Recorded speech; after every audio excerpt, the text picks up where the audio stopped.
આપ જોઈ રહ્યા છો સ્પાર્ક ટુડે ન્યૂઝ સમાચાર સુરતથી મળી રહ્યા છે। દીપડાને આજીવન કેદની સજા થઈ છે। માનવભક્ષી દીપડો દક્ષિણ ગુજરાતના પ્રથમ જંખવાવાના રિહેબિલિટેશન સેન્ટરમાં પ્રથમ કેદી બન્યો છે। 10 દીપડાને રાખી શકાય તેવી કેપેસિટી છે। સામાન્ય રીતે જો કોઈ હત્યા કરે તો તેને કેદ થાય છે કે ફાંસીની સજા થાય છે, પરંતુ સુરતમાં એક દીપડાને આજીવન કેદની સજા થઈ છે।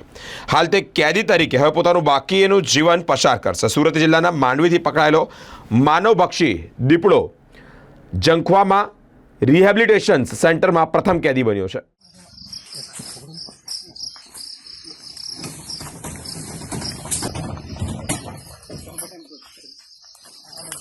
Hello.